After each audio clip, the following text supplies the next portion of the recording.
તો વિદ્યાર્થી મિત્રો, આ હતો વિભાગ એ નો અંતિમ પ્રશ્ન. તો હવે જોઈશું આગળ વિભાગ બી. ઓહ, ધોરણ 10 હઠવાડા બેચ ફ્રી. સૌથી મોટું આ વસ્તુ તે વાંચો. અલા ભાઈ, શુક્રવારે મંગળવાર રવિવારે આજે બધી બજારો ભરાય ને, એમાં વસ્તુ ફ્રી નથી આપતા. સસ્તી આપે પણ ફ્રી ના આપે. પણ અહીંયા તો ફ્રી છે, બરાબર. અલા ભાઈ, ફ્રીમાં તો લોકો આવે, કોઈ સલાહ બી નથી આપતું. આ તો તમને બધું ભણાવે. લાઈવ ક્લાસ ઓન યુટ્યુબ, બરાબર. બેસ્ટ ટીચર્સ, અસાઇનમેન્ટ, અને જે પણ કોઈ પ્રશ્નો હોય ફોન કરો ને, બધું સમજ પડશે, બરાબર. તો જોઈએ વિભાગ બી. પ્રશ્ન વિભાગ બી. નીચે આપેલા પ્રશ્નોમાંથી કોઈ પણ 9 પ્રશ્નોના ઉત્તર આપવાના છે. 9 અહીંયા આપણે બધા સમજવાના પ્રયાસ કરીશું. અને હા, પ્રશ્નનો ઉત્તર જ્યારે તમે આપો છો તેનો ગુણભાર શું છે એની પર ખાસ ધ્યાન આપો. 2 માર્ક્સનું છે તો એટલું કન્ટેન્ટ લખો, 5 માર્ક્સનું છે તો એટલું કન્ટેન્ટ લખો. કન્ટેન્ટને ધ્યાનમાં રાખો, કેમ કે તમારી પાસે એવું કહેવાય કે 3 કલાકનો સમય છે, એની અંદર જ બધું રમવાનું છે. આપણે 20 મીન્સ 20 મેચ 20 ઓવરની જ હોય છે. 21 ઓવર તમે એક્સ્ટ્રા નહીં આપે. 3 કલાક બધું ધ્યાનમાં રાખવાની જરૂર છે. જોઈએ નેગ્રીટો એટલે કે હબસી પ્રજા વિશે ટૂંકમાં માહિતી આપો. અહીંયા ફરીથી જુઓ કે ટૂંકમાં જ માહિતી આપો. ટૂંકી જ માહિતી છે તો ટૂંકી જ માહિતી આપવાની, બરાબર. ભારતની પ્રાચીનતમ 6 પ્રજાઓ આ પ્રમાણે હતી. એક તો નેગ્રીટો એટલે કે હબસી, ઓસ્ટ્રેલોઇડ, નિષાદ, દ્રવિડો, અલ્પાઇન, મોંગોલિંગ, કિરાત અને આર્યો. નેગ્રોટો અથવા તો નિગ્રો એટલે કે હબસી ભારતની સૌથી પ્રાચીન નિવાસીઓ છે. સૌથી પ્રાચીન નિવાસીઓ એટલે આ. કેટલાક ઇતિહાસકારોનું એવું માનવું છે કે આ લોકો હબસીઓ એટલે કે આફ્રિકામાંથી બલુચિસ્તાનના રસ્તે થઈને, બરાબર, બજરંગી ભાઈજાન પેલું તારો કે નીચે से आता था, पाकिस्तान गया था बजरंगी भाईजान, ऐसा ही कुछ इस तरह से आया है. હબસી લોકો સૌથી પ્રાચીનતમ નિવાસી છે. બીજું, ઇતિહાસકારો એવું માને છે કે આ હબસી પ્રજા એ આફ્રિકાથી બલુચિસ્તાનના રસ્તે થઈને ભારત આવી હતી. બીજું, શ્યામ વર્ણ છે, એશિયન પેન્ટ, કલર જાય તો પૈસા પાછા. એમની ઊંચાઈ 4 થી 5 ફૂટ, બરાબર. અને વાળ વાકુડિયા, બરાબર. વાળ કાપવાના ચિંતા નહીં, નાના જ વાળ ઉગે એટલે જેમને કે જોનો વધારે પૈસા આપવાના એવી કોઈ ચિંતા નહીં. 4 વસ્તુ યાદ રાખો. એક, સૌથી પ્રાચીનતમ વસ્તુ છે એ નિવાસીઓ છે. બીજું કે આફ્રિકાથી તે બલુચિસ્તાનના રસ્તે થઈને ભારત આવ્યા હતા. ઊંચાઈ 4 થી 5 ફૂટ, શ્યામ વર્ણ અને વાકુડિયા વાળ. ક્રિકેટ જુઓ કે નહીં, વેસ્ટ ઇન્ડિઝના પ્લેયર એમના સગા કાકાના છોકરો છે, સમજો. એટલું ફરક બે વચ્ચે કે પેલા લોકો ઊંચા અને આ લોકો નીચા. પેલા લોકો 8-8, 6-6 ફૂટના હોય ને આ 4 થી 5 ફૂટના. બાકી સરખા જ વાકુડિયા વાળ, એકદમ કાળા, અંધારા રાતે જોઈ તો બીક લાગી જાય.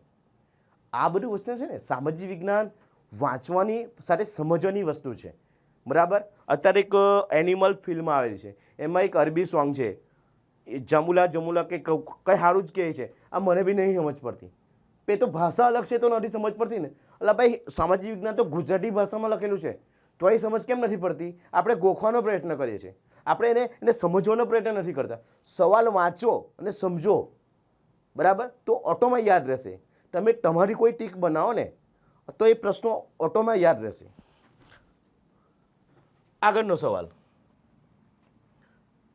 ભારત પ્રાચીન સંસ્કૃતિ ધરાવતો દેશ છે. આ વિધાન સમજાવો. ભારતે વિશ્વને શું આપ્યું? તો કે કશું નહીં આપ્યું. ભાઈ શૂન્ય આપ્યું. ભાઈ શૂન્યમાંથી સર્જન થયું ને આજે. અને આજે જે દેશ એવું કહેવાય, તમને ખબર પડી જશે કયો દેશ. જે દેશ એને વિઝા નહોતો આપતો મોદી સાહેબને, એ હવે બોલાવીને પિઝા ખવડાવે છે, બરાબર. અમેરિકા દેશ. એટલે ભારતનું પહેલાં બી સામ્રાજ્ય હતું, હવે વચ્ચે કંઈ ડાઉન થયું હશે પણ અત્યારે હવે ધીરે ધીરે વધી રહ્યું છે. જોઈએ ભારતના પ્રાચીન ગ્રંથ એટલે વિષ્ણુ પુરાણ. વિષ્ણુ પુરાણમાં ભારત વિશે નીચે મુજબનો ઉલ્લેખ છે. ઉત્તરમ અદ્રશ્ય સમુદ્ર છે, હિમાદ્રેશ્ય ચ દક્ષિણમ વર્ષતદ ભારત નામ ભારતી યત સંતતિ. એટલે જો અહીંયા સંસ્કૃત એ મારો થોડોક વીક વિષય છે, પણ તમારે માર્ક્સ લેવા માટે છે ને અમુક એક વસ્તુ છે ને એ મગજમાં બેસાડી દેવાની, ગોખી કાઢવાની, કમ્પ્લીટ કરી લેવાની. જે વખતે તમારે જે માર્ક્સ છે ને એ ક્યાંક ને ક્યાંક ડાઉન ના થઈ જાય, એ માર્ક્સ જતો ના રહેવો જોઈએ, કેમ કે એક માર્ક્સ જરૂરી છે. જેમ T20 મેચની અંદર એક રન વિકેટ જરૂરી છે, એમ અહીંયા એક માર્ક્સ જરૂરી છે, એક પોઈન્ટ મહત્વનો છે. જોઈએ એટલે કે સમુદ્રની ઉત્તરે અને હિમાલયની દક્ષિણે આવેલા સ્થળનું નામ ભારત વર્ષ છે. બરાબર. સમુદ્રની વાત કરીએ કે ભાઈ સમુદ્રની ઉપર અને હિમાલયની નીચે એટલે વચ્ચે જે દેશ આવેલો છે એ ભારત છે, જેના સંતાનોને ભારતીય છે તેમ કહેવાયું છે. ભારતમાં કોઈ પણ શુભ કાર્યની શરૂઆતમાં જે લેવાતા સંકલ્પોમાં બરાબર ભારત વર્ષ, ભરતખંડ, જંબુદ્વીપ ને આર્યાવ્રત વગેરે શબ્દોનો ઉપયોગ થાય છે. આપણા દેશની સમૃદ્ધિથી આકર્ષાઈને અનેક વિદેશી પ્રજા ભારતમાં આવી, વેપાર માટે આવી, સ્થાયી થઈ અને ભારતીય સંસ્કૃતિના મહાનંદમાં ભરી ગઈ. બરાબર. મોગલો, અંગ્રેજો, ફ્રેન્ચ ઘણા બધા આપણા દેશમાં જોઈને આવ્યા કે આ સોને કી ચિડિયા દેશ છે. બરાબર. ત્યાં જાઓ, વેપાર કરો. પણ વેપાર કરવા માટે તો આવી હતી, પણ સાથે સાથે શું થઈ, કેટલી પ્રજાએ આપણા પર આક્રમણ કર્યું. અને હા, કેટલી પ્રજા એવી હતી જે ભારતમાં આવી, એની સંસ્કૃતિમાં ભરી ગઈ અને ત્યાં સ્થાયી થઈ ગઈ. દૂધમાં સાકર ભરે તેમ પારસીઓ ઈરાનથી આવ્યા હતા, પણ આજે કોઈ એવું કહે છે કે એક પારસી કોઈ વિદેશી છે? ના, એ ભારતનો જ છે, કેમ કે એમાં ભરી ગઈ છે. આ અહીંયા લખ્યું છે કે સ્થાયી થઈ અને ભારતીય સંસ્કૃતિના મહાનંદમાં ભળી ગઈ. તમે સામાજિક વિજ્ઞાન એવી વસ્તુ છે કે થોડી મૌલિકતા વાપરજો. તમારે માત્ર અંદરના જે પોઈન્ટ છે એ ગોખવાના લખવાની જરૂર નથી. અહીંયા તમે ઉદાહરણ તરીકે આવું લખી દો, દાખલા તરીકે પારસી પ્રજા. બરાબર. અને તમે એનું ઉદાહરણ લખો, ચેક કરવાવાળો તમને માર્ક્સ કટ નહીં કરી દે, ઉલટા તમારી મૌલિકતા સારી છે, તમે આ સવાલને સમજેલા છે, એ પ્રમાણે તમને માર્ક્સ આપશે. મૌલિકતા ખૂબ જરૂરી છે. આ બધી પ્રજાની ભિન્ન સંસ્કૃતિ સાથેના આદાન પ્રદાન થકી દેશમાં અનેક પરિવર્તનો જોવા મળ્યા અને એ રીતે એક પેઢીમાંથી બીજી પેઢીમાં સાંસ્કૃતિક વારસાનો સાતત્યપૂર્ણ વિકાસ થયો અને આમ ભારત એક પ્રાચીન સંસ્કૃતિ ધરાવતો દેશ છે. એવું કહેવાય કે ભારતમાં એક પ્રજા આવી રહી, એના રિવાજો અને ભારતના રિવાજો મેચ કર્યા અને એના જીવનમાં ઉતાર્યા. બીજી પ્રજા, ત્રીજી પ્રજા, ઘણી બધી પ્રજા આવી અને પછી કાળક્રમે જ્યારે ભારતીય સંસ્કૃતિની વાત આવે તો ન માત્ર એક કોઈ ભાષા કે ન માત્ર એક પ્રદેશ, અલગ અલગ ભાષા, અલગ અલગ વેશ, અલગ અલગ ખાવાનું, અલગ અલગ રહેણી કરણી, અને છતાંય એવું કહેવાય કે મેરા ભારત મહાન. બરાબર. અહીંયા અલગ અલગ ભાષાઓ છે, બધું છે, છતાં જ્યારે ભારતની વાત આવે ને બધામાં કદાચ ભારત મારો મતલબ હું આ રાજ્યનો કે આ રાજ્યનો કહેતા હશે, પણ એક વસ્તુ એવી છે ને જ્યારે બધાએ ભેગા થઈ જઈને એવું કહે કે ભાઈ હું ભારતીય છું, કઈ ક્રિકેટની વાત આવે ત્યારે હું ભારતીય છું. જોઈએ આગળનો પ્રશ્ન. છોકરીઓ માટે આ જોઈને નવરાત્રિ યાદ આવી જાય. બરાબર. ને પેલું સોંગ કે ભાઈ પાટણથી પટોળા મોગલાવજો, બહુ મોંઘા થઈ ગયા ભાઈ, હવે મોંઘવારી વધી ગઈ છે. બરાબર. તો જોઈએ પ્રશ્ન કે પાટણના પટોળા વિશે ટૂંકમાં માહિતી આપો. જો ભાઈ, એક તો પાટણ છે અને પટોળા છે. બરાબર. પીપી આપણા ગુજરાતની જ વાત છે કે પાટણના પટોળાની હાથ વણાટની કળા આશરે 850 વર્ષ જૂની છે. પાટણમાં બનતા રેશમી વસ્ત્રો બેવડ, બે બાજુ, ઈક્ટ એટલે વણાટ, ભાઈ બેવડ ઈક્ટ વણાટને પાટણના પટોળા કહેવાય છે.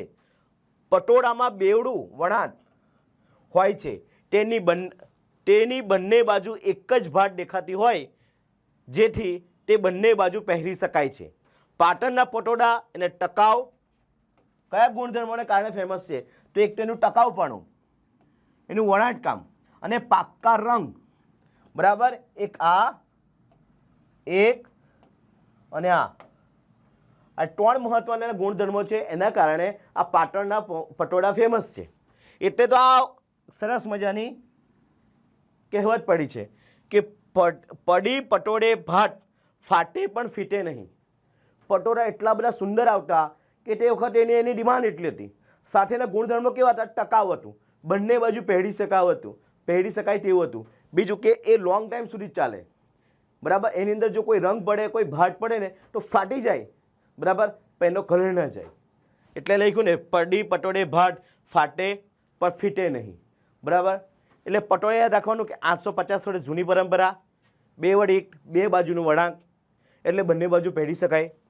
એના ગુણધર્મો ટકાઉપણું, વણાટકામ અને પાક્કા રંગોને કારણે વિશ્વ પ્રખ્યાત છે. તમે અહીંયા લખી શકો સાથે કે ભાઈ ગુજરાતનો પાટણ વિસ્તાર, બરાબર, ગુજરાતનું પાટણ વિસ્તાર, અને આ રીતે તમે યાદ રાખી શકો છો. બરાબર, ચાલો આગળનો નેક્સ્ટ પ્રશ્ન.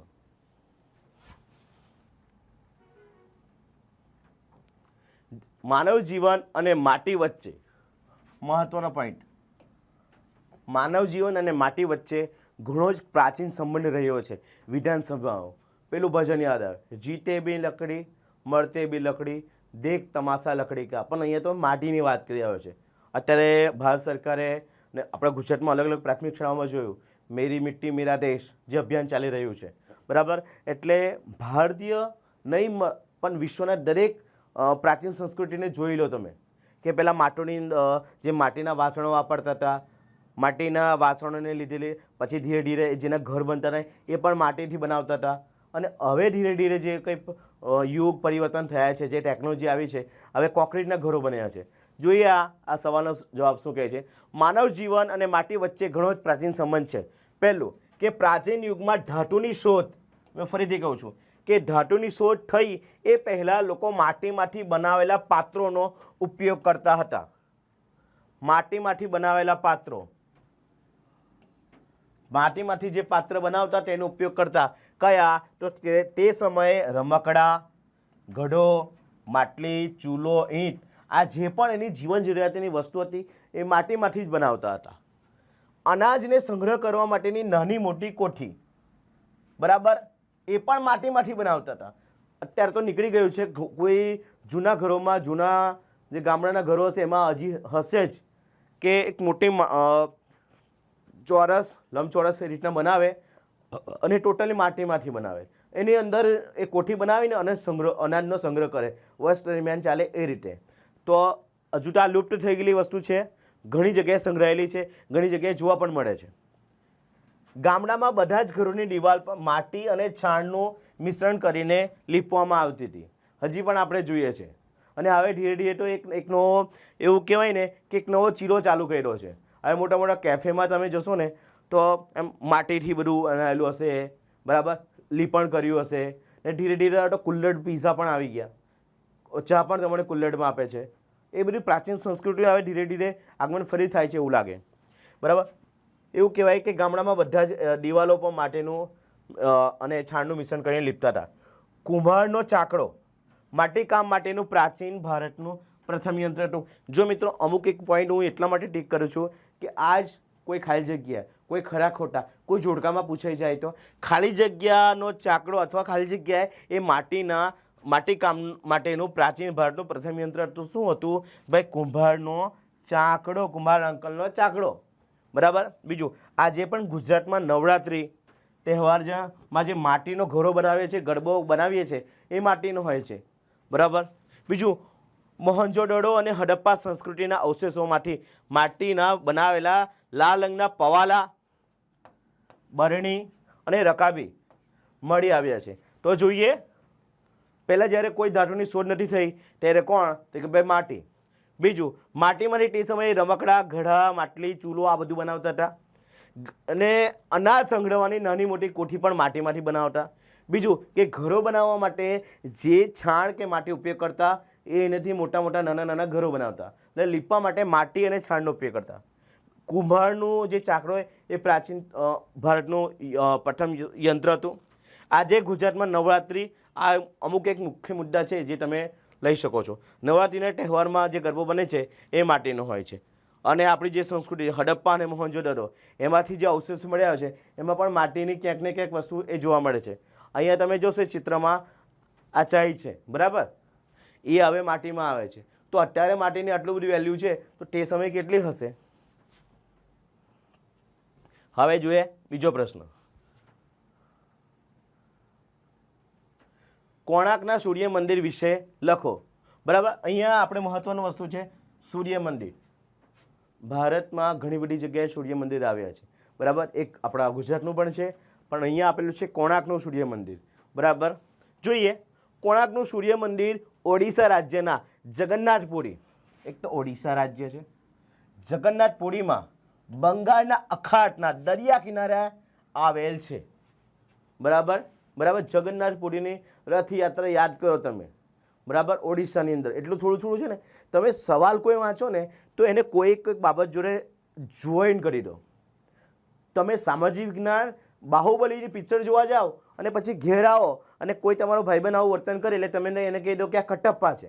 કોઈ આવું વર્તન કરે મહેન્દ્ર બાહુબલી, આ આવ્યું કે ભલ્લાલ દેવ, તો તમે એ પાત્રોને તમારા રિયલ લાઈફ જોડે કીને જોઈન કરી દો છો અને એને બનાવો છો એટલે આખી સ્ટોરી યાદ રાખી લો લા ભઈલાઓ. તો તમે તમારા જે સામાજિક વિજ્ઞાનને સહેલું બનાવવા માટે અમુક એક વસ્તુને રિયલાઇઝ કરો, અમુક એક વસ્તુને યાદ કરો, અમુક કેરેક્ટર સાથે જોઈન્ટ કરી દો, તમને યાદ રહેશે. સામાજિક વિજ્ઞાન જેટલો ઇન્ટરેસ્ટ લેશો ને, સમજવાનો પ્રયત્ન કરશો એટલે મજા આવશે. ગોખવાનો, યાદ રાખવાનો અથવા ખાલી પરીક્ષા માટે લખી લેવાનો તો સામાજિક વિજ્ઞાન બહુ બોરિંગ થઈ જશે. ને સામાજિક વિજ્ઞાનને એટલો સરળ એટલા માટે બનાવો કે જો તમારે આવનારા ભવિષ્યમાં કોમ્પિટિટિવ એક્ઝામ પાસ કરી હશે ને તો આ 10મા પૂરતું નથી, પણ તેમાં પણ કંઈ કામ લાગશે. એટલે સામાજિક વિજ્ઞાન ખૂબ મહત્વનો વિષય છે મિત્રો. ગણિત વિજ્ઞાન તો છે, પણ હવે આ કોમ્પિટિટિવ એક્ઝામમાં બેઝિક થઈ ગયું છે, બેઝિક જીકે માટે. જોઈએ કે કોણાર્કનું સૂર્ય મંદિર ઓડિશા રાજ્યના જગન્નાથપુરીમાં બંગાળના અખાતના દરિયા કિનારે આવેલું છે. બીજું, 13મી સદીમાં ગંગવંશના રાજા નરસિંહ વર્મન એ પણ કઈ નરસિંહ વર્મન પ્રથમના સમયમાં સૂર્ય મંદિર બનેલું હતું. બીજું, કાળા પથ્થરોમાંથી બનાવેલું હોવાથી તેને કાળા પેગોડા બરાબર નામે ઓળખાય છે. સમગ્ર મંદિરને 7 અશ્વથી ખેંચતા રથને સ્વરૂપ આપવામાં આવેલું છે. તમે અહીંયા જોઈ શકશો, આ એક પૈડું છે, સાથે આ એનો એક ફોટોગ્રાફ છે. તમે આ ફોટો જોઈને કદાચ યાદ કરો. બરાબર, જો તમે સમાચાર જોતા હશો, G20ની જે મિટિંગ, જે અલગ અલગ સેમિનારો ભારતમાં થયા હતા, તે વખતે મોદી સાહેબે એમના બેકગ્રાઉન્ડમાં આ એક હતો, બેકગ્રાઉન્ડમાં ફોટો, અને તેની સામે નરેન્દ્ર મોદી દેશ વિદેશોના PM સાથે હાથ મિલાવતા એ ફોટોગ્રાફી એ ત્યાં થયું હતું. આ એના એક બેકગ્રાઉન્ડમાં હતો. જોઈએ, સમગ્ર મંદિરને 7 અશ્વથી એટલે 7 ઘોડા ખેંચતા હોય એ રીતે રથનો એમનો મતલબ 7 ઘોડા જે રથ સાથે એમનો એક આકાર આપવામાં આવેલું, સ્વરૂપ આપવામાં આવેલું છે. સૂર્ય મંદિરના આધારે સૌંદર્ય બક્ષતા 12 મોટા પૈડા છે અને જે 12 મહિનાનું પ્રતીકો છે. દરેક પૈડાને 8 આડા છે. બરાબર, અમુક એક વસ્તુના મુદ્દા હું તમને કહું ને તો તમારે એક તો સ્થાપક કોણ છે, સ્થાપના સમય,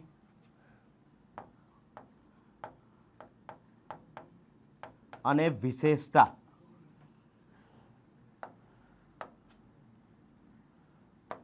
અમુક વસ્તુ યાદ રાખશો એ તમને સરળતા રહેશે. અહીંયા ભાઈ હા, બીજું સૌથી મહત્વનું વસ્તુ ભૂલી ગયો મેં, સ્થળ. આ એના સબ પોઈન્ટ છે, પણ અંદર ધ્યાન રાખો. સ્થળ તો ક્યાં છે? સૂર્ય મંદિર ઓડિશા રાજ્યના જગન્નાથપુરીના બંગાળના અખાત પાસે છે. સ્થાપક કોણ? તો કે ભાઈ નરસિંહ વર્મન પ્રથમ, ગંગવંશના રાજા નરસિંહ વર્મન પ્રથમ. સંસ્થાનો ક્યારે સમય? તો 13મી સદી. બરાબર, સ્થાપક કોણ? તો કે નરસિંહ વર્મન. સ્થળ કયું? તો કે આ. એની વિશેષતા શું છે? અહીંયા જોઈ લો, 12 પૈડા અહીં લખ્યું છે, મોટા 12 પૈડા. શું છે?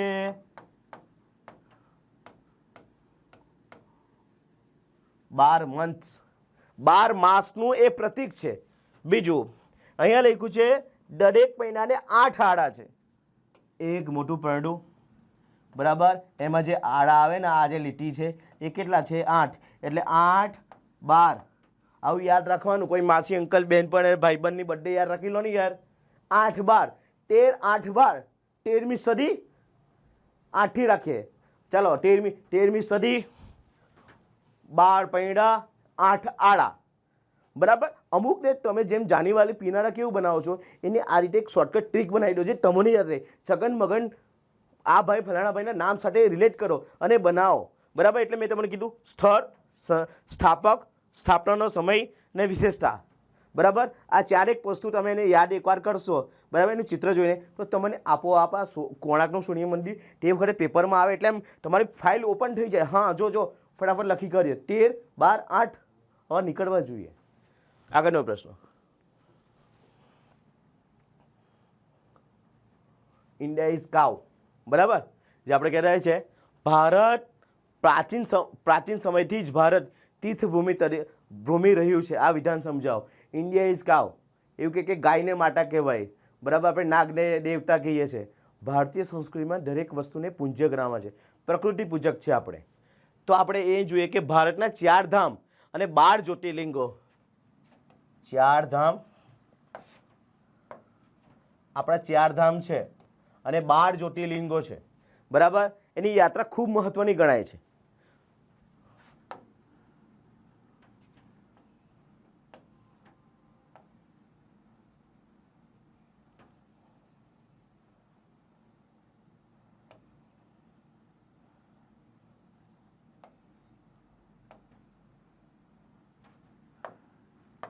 ચાર ધામ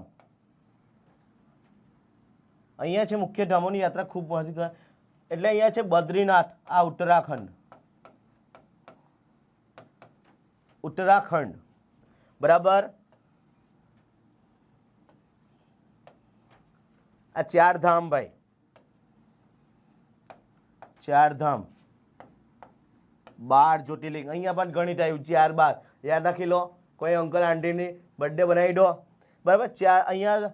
હા, પહેલું જોઈએ બદ્રીનાથ એટલે ઉત્તરાખંડ, રામેશ્વર અહીંયા, રામેશ્વર, બરાબર. પછી દ્વારકા એટલે અહીંયા ગુજરાત લખ્યું છે, દ્વારકા, બરાબર. પછી જગન્નાથપુરી ઓડિશા, અહીંયા ઓડિશા. ભારતમાં 4 ધામ અને 12 જ્યોતિર્લિંગોની યાત્રા ધામ એ પવિત્ર ગણાય છે. બીજું કે 4 ધામોના નામ લખી દો. ઉત્તરાખંડ એટલે બદ્રીનાથ, ઓડિશા જગન્નાથપુરી, રામેશ્વર એટલે તમિલનાડુ અને દ્વારકા એટલે ગુજરાત. તમારા 2 પોઈન્ટ થઈ ગયા અહીંયા, ક્લિયર, બરાબર. આ 2 પોઈન્ટ થયા.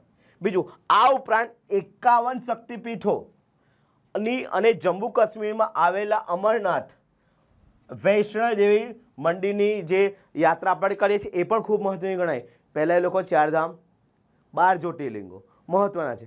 પછી પાછો એક ગણિતનો શબ્દ આવ્યો એટલે ભાઈ 4, 12, 51, 4 ધામ 12 જ્યોતિર્લિંગ અને 51 શક્તિપીઠોની યાત્રા મહત્વની ગણાય છે. અમરનાથ અને વૈષ્ણોદેવી આ વાતનો પણ ઉલ્લેખ કરી દો. બીજું, ગુજરાતમાં ગિરનારની લીલી પરિક્રમા, શેત્રુંજય પર્વત અને નર્મદાની પરિક્રમા પણ પવિત્ર ગણાય છે. લીલી પરિક્રમાની તમે યાદ કરો, પેલી 11 વર્ષની એક છોકરીને દીપડો ઉપાડીને લઈ ગયો ભાઈ. અત્યારે જે લીલી પરિક્રમા તાજી ગઈ છે, બરાબર, ન્યૂઝમાં બહુ ચાલેલું. આ લીલી પરિક્રમા ખૂબ પવિત્ર ગણાય છે. જંગલની અંદરથી પસાર થવાનું, પોતાના પાપ ધોવા જાય કે પુણ્ય કરવા કંઈ ખબર નથી પડતી, બરાબર. પાપ ધોવા જાય, પુણ્ય લેવા જાય અને એટલો બધો કચરો નાખીને આવે કે પરિક્રમા 15 દિવસની હોય પણ એનો જે કચરો પડેલો હોય એ વેણતા 2 મહિના થાય. શેત્રુંજય પર્વત, બરાબર, પાલીતાણા, નર્મદા પરિક્રમા, હર હર નર્મદા, નર્મદે હર કરીને આખો દિવસ એ ચાલ્યા કરતા હોય સફેદ કપડાં પહેરીને, બરાબર. તો અહીંયા પરિક્રમા, પહેલાં યાત્રાધામો આવ્યા,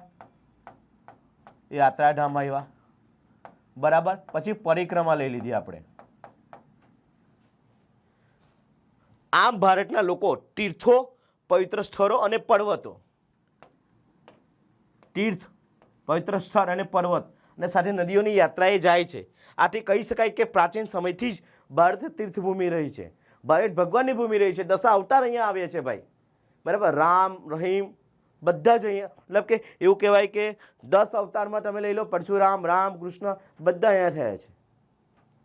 આ ભૂમિ એવું કહેવાય કે સંતોની ભૂમિ છે. તો આ મુખ્ય જે મુદ્દા હતા 4 ધામ 12 જ્યોતિર્લિંગો, બરાબર. પછી યાત્રાધામોની પરિક્રમા, આવા ટૂંકા મુદ્દા લખો. બીજું એક તમને કહું છું કે જ્યારે તમે વાંચતા હોય ત્યારે અમુક એક એવા મુદ્દા નોટ ડાઉન કરતા જાઓ, 4, 12, 15 આવું બધું, એ તમને યાદ રહે. જ્યારે તમે બીજી વાર એનું રિવિઝન કરો તો આવા મુદ્દા જુઓ. જેથી કરીને પ્રશ્નો તમને શોર્ટકટ લાગે, પ્રશ્નો તમે યાદ કરી શકો. જવાબ આગળ, જંગલના વિનાશના કારણો સમજાવો. જંગલનો વિનાશ, બરાબર. અત્યારે રિસન્ટમાં એવું કહેવાય કે અમારા અંકલેશ્વર બાજુ બહુ બધા દીપડાઓ આવી ગયા છે. એટલે ભાઈ દીપડા તો જંગલમાં રહેતા હતા, બહાર કેવી ના આવવા માંડ્યા? ભાઈ તમે એના ઘરમાં જતા રહ્યા તો એ તમારા જ ઘરમાં આવશે ને. આપણે ન્યૂઝમાં બહુ બધું જોઈએ કે ભાઈ આ રાજ્ય પેલા રાજ્યમાં દીપડો ગામમાં આવી ગયો, વાઘ ગામમાં આવી ગયો, હાથી ગામમાં આવી ગયો, આને આ નુકસાન કરી નાખ્યું. ભાઈ એ લોકો નુકસાન નથી કરતા, પણ તમે એમના ઘરમાં પહોંચી ગયા એટલે એ તમારા ઘરમાં પહોંચે છે, બરાબર. જોઈએ, જંગલોની ઘાસ ભૂમિ અને જળાશયોવાળા ક્ષેત્રોમાં માનવીની પ્રવૃત્તિને કારણે વન્યજીવન કુદરતી રહેઠાણો જોખમમાં મુકાયા છે. ફરીથી એ જ કહું છું, જે ઘાસ ભૂમિ છે, બરાબર, જે જળાશયો છે, એવા જંગલોમાં હવે ધીરે ધીરે વિકાસના નામે એવું કહેવાય કે ત્યાં વિકાસની આંધળી દોટ મૂકીને વ્યક્તિ ત્યાં પણ જતો રહ્યો છે. જો જંગલમાં વ્યક્તિ જતો રહી અને બધું એનું કારખાનું ને બધું ચાલુ કરે તો એ લોકો ક્યાં રહે? એ લોકો તમારે ત્યાં જ આવશે, બરાબર. જંગલોનો વિનાશ પ્રાકૃતિક અસંતુલન માટે સૌથી વધારે કારણભૂત છે, બરાબર. પરિણામે વન્યજીવનની સંખ્યામાં ઘટાડો થયો છે. ફરીથી જુઓ કે જંગલોનો વિનાશ પ્રાકૃતિક અસંતુલન માટે સૌથી વધારે કારણભૂત છે. પરિણામે વન્યજીવોની સંખ્યામાં ઘટાડો થયો છે. પ્રાકૃતિક અસંતુલન એટલે તમે જોઈ લો, પૂર આવી જાય, વાવાઝોડું આવી જાય, દાવાનળ આવી જાય. થોડા સમય પહેલાં ઓસ્ટ્રેલિયાની અંદર જે દાવાનળ ફાટેલો એ તો ઘણી બધી જગ્યાએ થાય છે. શું થાય છે? દાવાનળ ફાટે એટલે અંદરના જે ઝાડી ઝાખરા બધા સળગી જાય. તે સમયે જે નાના નાના મોટા મોટા જે જીવજંતુ હોય, પ્રાણી હોય, પક્ષીઓ બધા મરી જાય. અને સાથે જ્યારે વૃક્ષોનું નુકસાન થાય છે તો પ્રાકૃતિક અસંતુલનને કારણે એ ઘણું બધું વન્યજીવનોની સંખ્યામાં ઘટાડો થયો છે. શિકારીઓ વાર, ચામડી, હાડકાં, શિંગડા, નખ વગેરે મેળવવા માટે પ્રાણીઓનો શિકાર કરે છે, બરાબર. પહેલાં જૂનાના જમાનામાં એવું હતું કે રાજા કઈ જાય તો શિકાર કરવા જાય. રાજા શિકાર ના કરે તો ભાઈ રાજા ના કહેવાય, રાજકુમાર ના કહેવાય, બરાબર. પણ એ બધું શિકાર કરવામાં જ હવે લોકો, હવે આપણે ભારતે એવું કહેવાય કે વાઘ પરિયોજના, ગેંડા પરિયોજના, બરાબર, આવું ચાલુ કરવું પડે છે. એવું કહેવાય કે શિકારીઓ વાળ, ચામડી, હાડકાં અને શિંગડાના વિદેશોમાં હાથીના દાંત, ગેંડાના દાંતના બહુ મોટું માર્કેટ છે. કરોડો લાખોની અંદર એનું બધું વેચાણ થાય છે, તસ્કરી થાય છે. એટલે શિકારીઓ આનું આ માટે લેવા માટે પ્રાણીઓને મારી નાખતા હોય છે. બીજું, ઔષધિ કે સુગંધિત દ્રવ્યો મેળવવા માટે મેળવ કરવા માટે આવતા શિકારીઓના ઘણા બધા પ્રાણીઓને લુપ્ત થયા છે.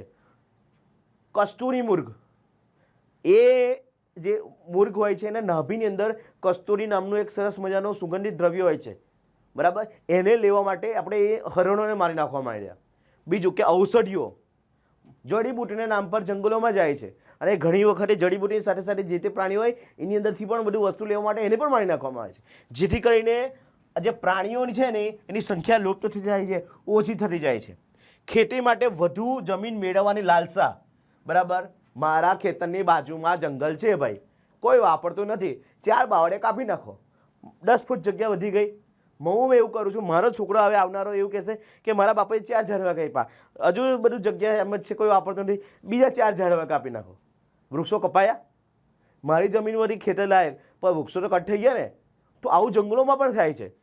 વધુ જમીન મેળવવાની લાલસા, ઇમારતી લાકડું. આજનો માણસ છે ને બધે વોટ નોટ દેખાય છે, બધે ફાયદો દેખાય છે. આજનો વેપારી માણસ કેવો થઈ ગયો, જો જમ્મુ કાશ્મીર મોકલે ને તો બરફની મજા નહીં માણે, પણ એવું કહેશે અલા અહીંયા ફેક્ટરી ચાલુ કરું બરફની તો મારા બરફ આમ સસ્તો પડે યાર, અહીંથી મને ટ્રાન્સપોર્ટ કરી દેવું. પછી બીજું વિચારે જંગલમાં જાય ડાંગ બાજુ ફરવા, સરસ મજાના ડુંગર જોઈ તો એવું નહીં વિચારે કે ભગવાને કેટલું સરસ બનાવ્યું, તો એવું વિચારે લાકડા સારા છે યાર અને વેચે ને પાટિયા, પૈસા સારો આવે છે દામ. અલા ભાઈ આજની વૃત્તિ જેવી થઈ ગઈ છે, બીજાના ખિસ્સાના પૈસા દેખાય છે અને વ્યક્તિને તો પ્રકૃતિ પાસે લેવાનું દેખાય છે, આપવાનું તો કશું દેખાતું જ નથી. એટલા માટે એવું કહેવાય કે જમીનની મેળવવાની લાલસા, ઇમારતી લાકડું, બળતણ માટે કરવામાં આવતું જે વૃક્ષો કાપવા, રેલવે સડકો, બરાબર. અત્યારે જે નવા જે પ્રોજેક્ટો આવે છે, બરાબર, એક્સપ્રેસ યોજના, આ યોજના, એ બધી યોજનાઓ તો બને છે, વિકાસ તો થાય છે, પણ સાથે સાથે એની સાઈડ ઇફેક્ટ જુઓ ને, ઘણા બધા ખેતરોમાંથી, ઘણા બધા ગામડા, ઘણા બધા જંગલોમાંથી એ પ્રસાર થાય છે. તે વખતે એ જંગલ, એ ગામ, એમાંથી જે વચ્ચે આવતા ઝાડી ઝાખરા એ બધા કટ કરવા પડે છે. એની અગેન્સ્ટમાં, એને વિરુદ્ધમાં કેટલા ઉગાડવામાં આવે છે? નવા રોડ બને છે, રોડની બંને બાજુ ઝાડ કાપી નાખવાના, પણ ઝાડ 50 કાપ્યા તો તમે 50 ઉગાડ્યા? પેપરમાં કદાચ 100 ઝાડ બતાવી દેશે એટલે ભાઈ પણ 10 બી નથી ઉગતા, એને વર્ષો લાગે છે, એટલે વૃક્ષો કટ થાય છે. બીજું કે ખનિજોના ખોદકામ, નવી વસાહતો અને શહેરીનું વિસ્તરીકરણ. શહેર જેમ જેમ વિકાસ થતું જાય છે, બરાબર. એક એક્ઝામ્પલ આપું, સુરતમાં જોઈ લો, પહેલાં વેસુ જહાંગીરપુરા બાજુ અમુક જ એક વિકસિત પ્રદેશ હતા, વિકસિત શહેરો જગ્યા હતી. હવે જે પોતાના ખેતરો પણ હવે બિલ્ડરોને આપવા માંડ્યા. 10 કરોડ 50 કરોડ જે બી મળે તે લઈ લેવા દે નહીં, વાપરીશું, અને એ જમીનો આપવા માંડ્યા. એટલે શહેરીકરણ વધી રહ્યું છે, બરાબર. બીજું કે ઘણી વાર જંગલમાં લાગતી આગ ઘણા બધા પ્રકારના પ્રાણીઓને ભરખી જાય છે. અહીંયા ડાવરણની વાત થાય છે. બીજું કે બચ્ચા ઉછેરવા કે ઈંડા સેવવાના સમયમાં જ જો આગ લાગે તો તે વખતે બચ્ચા જ મરી જાય તો એનો આગળ વંશવેલો ના ચાલે, બરાબર. અમુક એક મુદ્દા જ્યારે તમે વાંચો તો આવી રીતે ટીક કરો, એને સમજો અને થોડી મૌલિકતા રાખીને લખવાનો પ્રયત્ન કરો, એટલે ગોખવાનો પ્રયત્ન ના કરતા. આગળનો પારિભાષિક શબ્દોનો અર્થ આપવાનો છે. એક ખનિજ અને બોક્સાઇટ. અને જો હું તમને એવું કહું છું કે જ્યારે આવું પૂછાય છે ને ત્યારે સરસ મજાનો આવું લખો અને ફૂલડી પાડો અને આમ પોઈન્ટ મારો. ખીચડી તમને પસંદ છે, પેપર ચેક કરવાના નથી ખબર, બરાબર ને. તમને ખબર છે રમેશ મહેશનું પેપર એને નથી ખબર ભાઈ, એને ટાઈમ છે શોર્ટકટ, અને પૈસા ચેક કરીને પૈસા આવે ચેક કરે એટલે એને પૈસા મળે ભાઈ, બરાબર. એમાં રમેશ મહેશમાં એને ધ્યાન નથી આપવાનું. તમે બધું ગુચર લખી કાઢશો, એને જોવાનો સમય નથી. તમે એમ આમ મુખ્ય મુદ્દો એમાં તીર મારીને લખશો તો એને જોવાને એમ ચેક કરવાનું મન થશે, માર્ક્સ આપવાનું મન થશે. નહીં તો એ પછી માર્ક્સ નહીં આપે, એમાં એની ચિંગુસાઈ કરશે. જોઈએ ખનિજ. પૃથ્વીના ખડકોમાં અનંતકાળથી, બરાબર, બહુ જ લાંબા સમયથી ચાલતી ભૂવૈજ્ઞાનિક અને અજૈવિક અમુક મુદ્દા છે ને તમારે જે તે એમાં આવવા જ જોઈએ, કેમ કે ચેક કરવાનો એ મુદ્દા પર ધ્યાન આપતો હોય છે. હું પ્રશ્નોના જવાબ સાથે સાથે તમને બોર્ડનું એ રિયલાઇઝેશન કરાવું છું કે બોર્ડની પરીક્ષામાં કઈ વસ્તુ ધ્યાન રાખવાની છે, કેમ કે આવડે છે બધું પણ એ વખતે લખાય છે. સૂર્યકુમારને કાલે તમે મેચ જોઈ, બરાબર, એટલે કેવું જબરજસ્ત માર્યું, આમ છક્કા ને આમ છક્કા આમ કરીને. શું એને વર્લ્ડ કપની ફાઇનલમાં નહોતા આવડતા? અલા ભાઈ આવડતા હતા. એને સ્લો બોલ જ્યારે સામે આવે છે તો કેવી રીતે મારે પ્લે કરવું, ટાઈ કરવું, એને પ્રેક્ટિસ ઓછી કરી હશે, અથવા તો એને એ બાબતે એની સમજણ ઓછી હશે, એટલે મને ત્યાં ફેલ થયો અને એને રન ના બનાવ્યા. કાલે જબરજસ્ત સદી મારી ગયો ને. તો તમને આવડે છે, તમને તમારા વર્ષ દરમિયાન આવડે છે, પણ તમે શોર્ટ ટાઈમમાં કરી શકો કે નહીં? તમે 3 કલાકની પ્રેક્ટિસ કરી છે કે નહીં? તમે આ મુદ્દા કરો છો કે નહીં? આ બધું ધ્યાન રાખો, એની પ્રેક્ટિસ કરો તો 3 કલાકમાં લખાશે. આખું વર્ષ તમે સ્કૂલે જશો, ભણશો, લખશો 3 કલાકમાં. એટલે પદ્ધતિ, યાદ રાખવું, લખવું, આ બધી ખૂબ મહત્ત્વની મેટરો થઈ જાય છે. પૃથ્વીના ખડકોમાં અનંતકાળથી ચાલતી ભૂવૈજ્ઞાનિક અજૈવિક પ્રક્રિયાને કારણે રચાયેલા ચોક્કસ અનુબંધારણ અને રાસાયણિક ગુણધર્મો, ચોક્કસ એનું અનુબંધારણ છે, સાથે એના ચોક્કસ રાસાયણિક ગુણધર્મો ધરાવતા ભાઈબંધ અમારા અકબર એન્ટેની ઘન પ્રવાહી કે વાયુ સ્વરૂપના પદાર્થને લાંબા સમય સુધી જમીનમાં દટાયેલા છે, એની ઉપર પ્રક્રિયા ચાલે છે, એને ચોક્કસ એક અનુબંધારણ છે, એના ગુણધર્મો છે, અને 3 સ્વરૂપ છે, બરાબર. ઘન પ્રવાહી ને વાયુ, એને આપણે ખનિજ પદાર્થો કહે છે. સ્વરૂપના પદાર્થોને ખનિજ કહે છે. બીજું, આમ કુદરતી કાર્બનિક અને અકાર્બનિક ક્રિયાઓથી તૈયાર થયેલા અમુક ચોક્કસ રાસાયણિક બંધારણ ધરાવતા, કાર્બનિક અને અકાર્બનિક ક્રિયાઓને દ્વારા તૈયાર થયેલા ચોક્કસ રાસાયણિક અને, બરાબર, ચોક્કસ રાસાયણિક પ્રક્રિયા ધરાવતા પદાર્થને આપણે ખનિજ કહે છે. એમાં કયું છે? તમે આવી રીતે લખી શકો કે લોખંડ, મેંગેનીઝ, એ તાંબુ, જાસ, આ બધા કેવા છે? બરાબર, તો ઘન સ્વરૂપ છે. પારો, પેટ્રોલિયમ પ્રવાહી સ્વરૂપ છે, અને કુદરતી વાયુ, બરાબર, ગેસ, એ બધા કેવા છે? એ વાયુ સ્વરૂપમાં. તમે એમ લખી શકો, ઘન નામ આપી દો, પ્રવાહી નામ લખી દો, અને વાયુ. વાંચવાને એમ ચેક કરવાનું મન થઈ જશે, માર્ક્સ આપવાનું મન થશે, બરાબર. ઘન સ્વરૂપમાં કયું છે? લોખંડ, મેંગેનીઝ, તાંબુ, ચાંદી. પારો અને પેટ્રોલિયમ પ્રવાહી સ્વરૂપમાં છે, અને કુદરતી વાયુ, ખનિજ, બરાબર, એ વાયુ સ્વરૂપમાં છે. વિવિધ પ્રકારના ખડકોમાંથી જે તે પ્રકારના ખનિજો પ્રાપ્ત થાય છે. ખડકોમાંથી ખનિજો પ્રાપ્ત થાય છે ભાઈ, બરાબર, પ્રાપ્ત થાય છે. જેમ કે દાખલા તરીકે તાંબુ, લોખંડ, તાંબુ ને જસડ, એ સોનું, બરાબર, આ વગેરે ચાંદી વગેરે ખનિજો આગ્નેય ખડકોમાંથી પ્રાપ્ત થાય છે. 1 માર્ક્સનો સવાલ પૂછે કે આગ્નેય ખડકોમાંથી કોણ? લોખંડ, તાંબુ, જસત, સોનું, ચાંદી. હવે કોલસો, ખનિજ, તેલ, કુદરતી વાયુ એ શામાંથી? તો કે પ્રસ્તર નામના ખડકોમાંથી પ્રાપ્ત થાય છે. ચોક્કસ અનુબંધારણ, ચોક્કસ ગુણધર્મો, બરાબર, એના 3 સ્વરૂપ અને કયા ખડકમાંથી પ્રાપ્ત થાય છે. મહત્વના મુદ્દા લખી લો, મગજમાં રાખો અને સરસ મજાનું લખીને આવો. નેક્સ્ટ પ્રશ્ન, બરાબર. બોક્સાઇટ. આમાં એવું લખ્યું છે કે ભાઈ બોક્સાઇટ ખનિજ સૌપ્રથમ ફ્રાન્સના લેક્સબાક્સમાં નામના સ્થળમાંથી વિસ્તારમાંથી મળી હતી, એટલા માટે તેનું નામ બોક્સાઇટ આવેલું છે. જો ગુજરાતના કોઈ એક શહેરમાંથી મળ્યું હોત તો ભરૂચમાં મળ્યું હોય તો ભરૂચી કહી દેતે, અંકલેશ્વરમાંથી મળ્યું તો અંકલેશ્વરી કહી દેતે, સુરતમાં મળ્યું તો સુરતી કહી દેતે. એવું થયું ને કે ભાઈ ફ્રાન્સ દેશ છે, આ એક સ્થળ છે લેક્સબાક્સ, ત્યાંથી મળ્યું હતું એટલે ભાઈ એને બોક્સાઇટ કીધું છે. બીજું બોક્સાઇટ અહીંયા એનું આ મહત્વનું છે. આ તમને આગળ વિભાગ એના કાચી ધાતુવાળા જોડકામાં બી પૂછાઈ ગયું, બરાબર, કે બોક્સાઇટ એ બરાબર એલ્યુમિનિયમની કાચી ધાતુ છે. એલ્યુમિનિયમમાં એ ખાસ કરીને એના ગુણધર્મો વજનમાં હલકી, મજબૂત, ટકાઉ, વિદ્યુત સુવાહક તેમજ ટીપી શકાય તેવી હોવાથી કારણે એનો વાસણો, વિમાનો અને વીજળીના ધાર, વિદ્યુત સાધનો વગેરે બનાવવામાં એનો ઉપયોગ થાય છે. પહેલો એનું સ્થળ ક્યાંથી મળી હતી, બરાબર, એની વિશેષતા યાદ રાખો, બરાબર, એનો ઉપયોગ, આ 3 જ વસ્તુ યાદ રાખો ને કે ભાઈ એનું જે એ છે કે ફ્રાન્સના લેક્સબાક્સમાંથી મળ્યું હતું. વિશેષતા શું છે? હલકી છે, મજબૂત છે, ટકાઉ, વિદ્યુત સુવાહક, ટીપી શકાય છે. ઉપયોગ તો કે ભાઈ વાસણો, વિમાનો, વીજળીને ધાર અને વિદ્યુત સાધનો બનાવવા માટે ઉપયોગ થાય છે. આ 3 વસ્તુ લખો. ગુજરાતમાં બીજા નંબરનું અગત્યનું ખનિજ છે. જામનગર અને કચ્છ જિલ્લાઓમાં એનો મોટો જથ્થો છે. નેક્સ્ટ ક્વેશ્ચન, ચૂનાનો ઉપયોગ. ચૂના લગાઈ ગયો, આજે બધું યુઝ કરે છે લોકો. એક તો આ ચૂનો ઘસે, એક આ દિવાલ પર ચૂનો મારે અને એકબીજાને લોકો ચૂનો મારે. પેલો કહે મુझे ચૂના લગા ગયા. જોઈએ ચૂનાનો ઉપયોગ. ચૂનાના પથ્થરનો ઉપયોગ મોટા ભાગે સિમેન્ટ બનાવવા માટે અને મકાનના બાંધકામ માટે થાય છે, બરાબર. એનો સૌથી મહત્વનો ઉપયોગ સિમેન્ટ અને મકાનના બાંધકામ માટે. લોખંડ પીગળાવવાની જે ભઠ્ઠી છે અને એમાં જે થતા એમાં રાસાયણિક ઉદ્યોગમાં એ વપરાય છે, બરાબર. એક તો સિમેન્ટ બાંધકામ અને લોખંડ પીગળાવવાની ભઠ્ઠીમાં. બીજું કાચ, કાગળ, રંગ ઉદ્યોગમાં અને ખાંડ ઉદ્યોગના શુદ્ધિકરણમાં.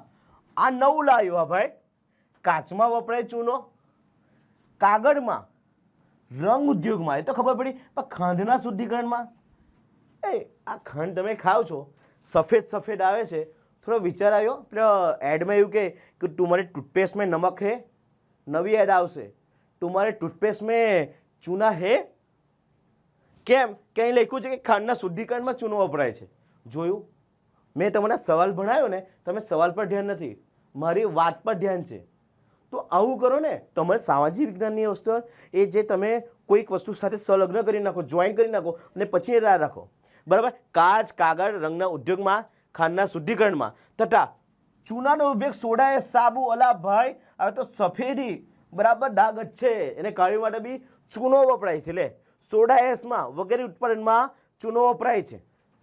સિમેન્ટ, બાંધકામ, પીગળાવવાની ભઠ્ઠી. ઉપયોગ કાચ, કાગળ, રંગ ઉદ્યોગ, ખાંડના શુદ્ધિકરણ, સોડા એસ, સાબુ વગેરે ઉત્પાદનમાં ચૂનો વપરાય છે.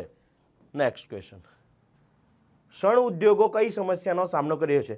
એને કહેવાય ફાઈબર ગોલ્ડ, બરાબર, સોરી ગોલ્ડ ફાઈબર બધું છે. મતલબ શણ એ આપણે એવી વસ્તુ છે જે લાંબા સમયથી ચાલી આવી છે, બરાબર. જે આપણા ચંપલ લઈ લો, બરાબર, આપણા શું કહે કપડાં, અમુક કાપડો જે શણ ઉદ્યોગમાં બનતા હતા, હવે એનો ઉપયોગ ઓછો થવા માંડ્યો. એ કઈ કઈ સમસ્યાનો સામનો કરી રહ્યો છે? તો એ છે કે ભાઈ આંતરરાષ્ટ્રીય અને સ્થાનિક, એટલે આંતરરાષ્ટ્રીય અને રાષ્ટ્રીય, બરાબર, બજારમાં શણની ચીજવસ્તુઓની માંગ ઘટી રહી છે. તેની જગ્યાએ વપરાતી કૃત્રિમ વસ્તુઓનું પ્રમાણ વધુ ટકાઉ અને ચડિયાતી છે. જે વસ્તુ બની તે પહેલાં એનું એક કે માંગમાં ઘટાડો, કારણ 2 જ છે ભાઈ બનો. માંગમાં ઘટાડો, કારણ કૃત્રિમ વસ્તુ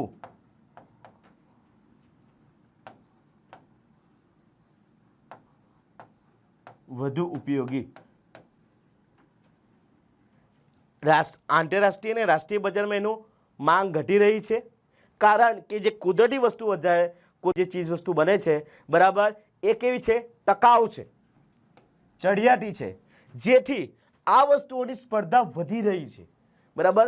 પહેલાં તમે કપડાં ખાદી ને બધાથી ઉપયોગ કરતા હતા, હવે બધા સુતરાઉ ને નવા નવા કાપડો આવે મળ્યા, બરાબર. પહેલાં લોકો લાકડાની બનાવતા હતા ખુરશી ટેબલ, હવે પ્લાસ્ટિક પ્લાસ્ટિક પ્લાસ્ટિક બધું, જીતે બી લકડી મરતે બી લકડી, છોડો, જીતે બી પ્લાસ્ટિક મરતે બી પ્લાસ્ટિક, એવું જ આવશે નવું સોંગ, બરાબર. તો કૃત્રિમ વસ્તુઓ જે આવી છે એ ટકાઉ છે, ચડિયાતી છે, એટલા માટે શણનો ઉપયોગ માંગ ઘટી રહી છે. બીજી તરફ શણ અને તેની વસ્તુઓનું ઉત્પાદન ખર્ચ બરાબર વધતું જાય છે, અને ભારતમાં શણનો ઉદ્યોગ આ સમસ્યાનો સામનો કરે છે. ઉત્પાદન ખર્ચ, બસ શણ જ્યારે બનાવે ને તે વખતે પાણી એટલે જળનો ખૂબ ઉપયોગ થાય, ને જળની આવે એવું કહેવાય કે અછત થવા માંડી છે. એ પણ ક્યાંક ને ક્યાંક એનું કારણ એની સાથે રિલેટેડ છે. વસ્તુનો માંગમાં ઘટાડો, રાષ્ટ્રીય અને આંતરરાષ્ટ્રીય. કેમ કે કૃત્રિમ વસ્તુ જે છે એની કરતાં ટકાઉ ને ચડિયાતી છે, એટલે સ્પર્ધામાં આ વધી રહી છે ને આ ઘટી રહી છે. બીજું, ઉત્પાદન ખર્ચ એ વધુ છે, જેથી કરીને શણ ઉદ્યોગ આ જે તે નવી કે હાલ ચાલી રહેલી સમસ્યાનો સામનો કરી રહ્યું છે, બરાબર. આતંકવાદની આર્થિક અસરો, બરાબર. આતંકવાદ ન માત્ર એક દેશ, એક રાજ્ય, વિશ્વના પ્રત્યેક દેશ અને પ્રત્યેક નાગરિક માટે એ ખતરારૂપ છે. તમને મને ઘણા બધા એવા આતંકી સંગઠનોના નામ ખબર છે, બરાબર. એના નામથી આપણે કાપી જઈએ છીએ. 26/11, સંસદ પર હુમલો, અક્ષરધામ પર હુમલો, આ કેટલા બધા એવા લોકો, આ પિક્ચર બન્યું પેલું પઠાણકોટનો હુમલો, એવા કેટલા બધા એવા હુમલાઓ છે કે જેને કારણે આખો દેશ આખે એમ નાશપાય થઈ જાય છે. એ વાત પણ લાવે ને તો જેની સાથે ઘટના બની છે ને એ લોકો એના આંખમાંથી આંસુ મતલબ સ્ટોપ નથી થતા. જોઈએ આતંકવાદની આર્થિક અસરો. આતંકવાદથી જે તે પ્રદેશના વેપારનો વિકાસ રૂંધાય છે. લોકોને વેપાર રોજગાર માટે અન્ય પ્રદેશમાં સ્થળાંતર કરવું પડે છે. જે તે પ્રદેશમાં આતંકવાદો હોય એટલે ત્યાં વેપાર વિકાસ ના થાય. બીજું કે લોકોને બીક લાગે, ભય લાગે, એટલે એક સ્થળથી બીજા સ્થળે લોકો વેપાર અને રોજગાર માટે એક સ્થળથી બીજા સ્થળે જતા રહેતા હોય છે. બીજું, કેટલાક આતંકવાદીઓ સંગઠન બનાવીને વેપારી અને કર્મચારીઓને અને જે પૈસાદાર વ્યક્તિઓ છે ને એની પાસેથી ડરાવી ધમકાવીને પૈસા લઈ લે, એને કિડનેપ કરી લેવામાં આવે. આતંકવાદથી પોતાની જે જાનમાલ છે, બરાબર, એની ખુવારી થશે, એને નુકસાન થશે, એવા ભયથી લોકો એક પ્રદેશમાં અથવા એ તે પ્રદેશમાં ઉત્પાદનની પ્રવૃત્તિ માટે જવા તૈયાર થતા નથી. એક ઉદાહરણ આપું, બરાબર. હું કોઈ જે તે સરકાર સાથે સહમત છું કે એનો પ્રચાર કરું છું એવું નથી કહેતો, પણ થોડા સમય પહેલાંની વાત કરું કે જમ્મુ કાશ્મીરમાં આતંકવાદી તમે એમ નીકળ્યા હોય, બજારથી નીકળ્યા હોય ને અચાનક ગોળી મારી દઈને તમે મરી જાઓ, કોઈ નક્કી નહીં ભાઈ. અને અત્યારે હા, આતંકવાદી હુમલા અત્યારે પણ થાય છે, પણ તે સિચ્યુએશન એટલી ખરાબ હતી કે જમ્મુ કાશ્મીરમાં કોઈ વિકાસ, કોઈ બિઝનેસ નાખવો ને તો 50 વાર વિચારે કે મારો બિઝનેસ સારો થયો, આતંકવાદી હુમલો થઈ ગયો હતો, મને કિડનેપ કરી નાખ્યો હતો. એ વિસ્તાર એવો બનાવી દીધો હતો, બરાબર. નક્સલાઇટ એરિયા હોય છે, તમે ગમે એટલી ત્યાં સુવિધા હોય, પાણી ને બીજી બધી, પણ નક્સલાઇટ એરિયાની અંદર તમે નહીં જાઓ. કેમ? એ લોકોએ હુમલો કરી દીધો, મને કિડનેપ કરી નાખ્યો હતો, બોમ્બ ફેંકી દીધો હતો. આ બધું બીક રહે. એટલે એક સ્થળથી બીજું, એક તો વેપાર રૂંધાય, એક સ્થળેથી બીજા સ્થળે લોકો વેપાર અને રોજગાર માટે જતા રહે. વેપારી અને કર્મચારીઓને એ લોકો કિડનેપ કરે છે. પોતાની બીક લાગે, પોતાની જાનની ચિંતા થાય એટલે લોકો ત્યાં મતલબ ધંધો કરવા જાય જ ના. બીજું, આતંકવાદને સામે લોકોની સલામતી અને સુરક્ષાનો પૂરી પાડવા માટે સરકારે કરોડોનું ખર્ચ કરવું પડે છે, બરાબર. અહીંયા કરોડોનો ખર્ચ, સમજો કે 50 લાખ રૂપિયા, 50 કરોડ રૂપિયાનું બજેટ છે, બરાબર. તેમાં 50 કરોડમાંથી તો 20 કરોડ રૂપિયા દેશના ડિફેન્સ માટે આપવા પડે, સુરક્ષા માટે આપવા પડે, બરાબર. તો બાકીનો વિકાસ માટે પૈસા ક્યાંથી વાપરશે? એટલે જે તે કોઈ રાજ્યના વિકાસની વાત કરું તો એ સરકાર પાસે જેટલા પૈસા છે એ આતંકવાદી સામે સુરક્ષા માટે જ ઉપયોગ કરશે, તો બાકીના પૈસા વિકાસ માટે નહીં ઉપયોગ કરી શકે, તો જેથી કરીને એ પ્રદેશનો વિકાસ ત્યાં ઓછો થશે, સ્ટોપ થશે, રૂંધાશે. બરાબર. એટલે અહીંયા કહે છે કે લોકોની સલામતી માટે જે પૈસા ખર્ચો કરે છે જેથી કરીને પ્રદેશના વિકાસમાં એ ઓછો પ્રમાણમાં થાય છે. બીજું, સરકારની જાહેર મિલકતો જેમ કે રસ્તા, પુલ, બંધ, રેલવે ને મોટી ઇમારતો એ મોટું એક નુકસાન થાય છે. બરાબર. આતંકવાદને પરિણામે રાષ્ટ્ર અને રાજ્યના પરિવહન, પ્રવાસન, ઉદ્યોગને આર્થિક નુકસાન થાય છે. હું પરિવહન ને પ્રવાસનની વાત કરું કે ગુજરાતની અંદર અક્ષરધામમાં જે વખતે આતંકવાદી હુમલો થયો હતો, બરાબર, સંસદમાં હુમલો થયો હતો, પઠાણકોટ પર હુમલો થયો હતો, એ જોઈ લો. તાજ હોટલ પર હુમલો થયો હતો, લોકો ડરી ગયા હતા. મહિના 6 મહિના સુધી ત્યાં લોકો ગયા નથી જે લોકો ફરવા જતા હતા. અને લોકો ફરવા જતા હતા, આસપાસના લોકોને ઇકોનોમિકલી ત્યાં એક રોજગાર ઊભો થતો હતો. પણ લોકો ફરવા નહીં જાય, એ જોવા નહીં જાય તો સ્થાનિક લોકોને રોજગાર નહીં મળે. આ બધી મેટર એને ક્યાંક ને ક્યાંક શું કહે એને રિલેટ છે. એટલે જેથી કરીને લોકો પરિવહન ને પ્રવાસ ઉદ્યોગને આર્થિક નુકસાન થશે. આતંકવાદી પ્રવૃત્તિની માઠી અસર જે તે પ્રદેશના ઉદ્યોગ, જનતા, વાહન વ્યવહાર ઉપર થાય છે. તેથી ત્યાં જીવન જરૂરિયાતની આવશ્યકતાઓની ચીજ વસ્તુઓની અછત ઊભી થાય છે. બરાબર. આપણે યુક્રેન અને રશિયા વચ્ચે જે યુદ્ધ ચાલ્યું એ આતંકવાદી નથી, બરાબર, પણ ઇઝરાયલ અને હમાસ વચ્ચે જે ચાલે છે, પહેલાં આતંકવાદીઓએ આમ હુમલો કર્યો, પછી ઇઝરાયલે આમ હુમલો કર્યો. બરાબર. અફઘાનિસ્તાન દેશની અંદર વાત તમે જોઈ લો કે તાલિબાનનું આખું એક આતંકવાદી સંગઠન આવે, એક દેશ ચલાવે છે. બરાબર. તો ક્યાંક ને ક્યાંક આતંકવાદી જે હુમલાઓ થાય છે તો એટલું બધું અસ્તવ્યસ્ત થઈ જાય છે જેથી કરીને અમુક ચીજ વસ્તુઓની ત્યાં અછત ઊભી થાય છે, આર્થિક કટોકટી ઊભી થઈ જાય છે, સંકટો ઊભા થાય છે. તમે આ લખતા હોય ને ત્યારે તમે દાખલા તરીકે, ઉદાહરણ તરીકે તમે આજે તમને વાત કીધી તે ઉદાહરણ લખો. તમે 26/11 તાજ હોટલ લખો. વાંચવાવાળો, પેપર ચેક કરવાવાળો તમને કહેશે કે આ પ્રશ્ન માત્ર ગોખ્યો નથી, સમજેલો છે, તમારી મૌલિકતા જોશે તમને માર્ક્સ આપશે જ. આગળનો પ્રશ્ન, સાંપ્રદાયિકતા દૂર કરવા માટે ગાડી પાછળ લખ્યું હોય મેરા ભારત મહાન, 100 में से 99 બેમાન ફિર ભી મેરા ભારત મહાન, એવું બધું કહેવાય છે. બરાબર. સાંપ્રદાયિકતાને દૂર કરવા માટેના ઉપાયો લખો, ગમે તે 4. પણ અહીંયા જો 1, 2, 3, 4, 5, 6, 2 એક આપેલા છે, તમે સમજો 6 આપેલા, 6 માંથી 4 તો યાદ રહેશે ને. જોઈએ કે સક્ષમ, સબળ અને નિષ્પક્ષ યુવાનોએ સાંપ્રદાયિક હિંસાને નાબૂદ કરવા માટે કમર કસવી જોઈએ. અમુક જે શબ્દો છે ને આવે ને તમારા જવાબની સુંદરતા વધે. બરાબર. સક્ષમ, સબળ અને નિષ્પક્ષ યુવાનોએ સાંપ્રદાયિક હિંસાને નાબૂદ કરવા માટે કમર કસવી જોઈએ. સાંપ્રદાયિક તત્વો સામે નાગરિકો અને સરકારે ખૂબ જ સખ્તાઈથી વર્તન કરવું જોઈએ, ઝૂકવું જોઈએ નહીં. અમુક એક ચોક્કસ નિયમો બનાવો અને 100% એને ફોલો થાય, બરાબર, એની માટે પ્રયાસ કરવો જોઈએ. શિક્ષણ દ્વારા સાંપ્રદાયિકતા દૂર કરવા માટે, બરાબર, અસરકારક રીતે નાબૂદ થાય એ માટે અભ્યાસક્રમોનો ઉપયોગ કરવાનો. બીજું, પહેલું છે કે યુવાનો એક મજબૂત હોય છે, નિયમ, બરાબર, એક યુવાનો મજબૂત, ચોક્કસ નિયમો,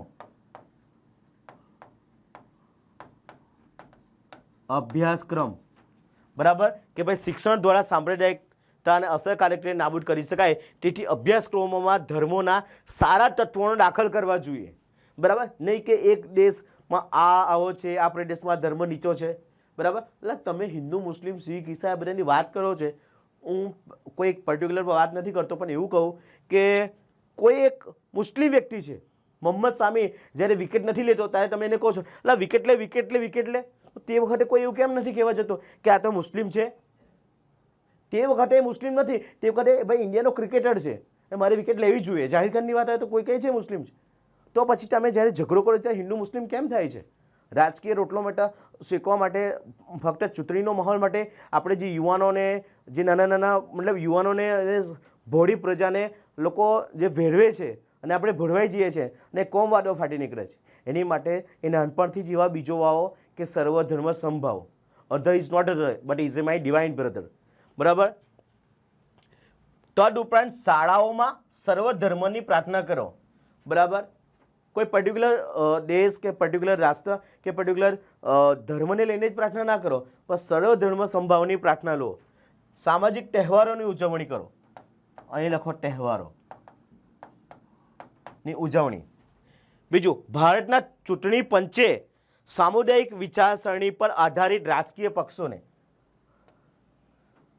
સામુદાયિક વિચારસરણી પર આધારિત રાજકીય પક્ષોને જ માન્યતા આપવાની. બરાબર, સામુદાયિક વિચારસરણી પર આધારિત રાજકીય પક્ષોને માન્યતા આપવી નહીં.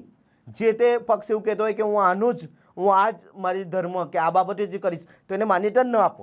ચૂંટણી માટે ખાસ આચાર સંહિતા બનાવી અને ચુસ્તપણે એનું પાલન કરો. બરાબર, કોઈ એક રાજકીય પક્ષ ઊભો થઈ જાય અને જે તે ધર્મનું નામ લે અને બાકીના ધર્મને નીચું બતાવે તો ચૂંટણી પક્ષ ત્યાં જ એને બંધ કરી દેવું જોઈએ કે અને માન્ય કેન્સલ, ખતમ, બાય બાય, ટાટા, ત્યાં જ કહી દો એને ચુસ્તપણે. બરાબર, ચૂંટણી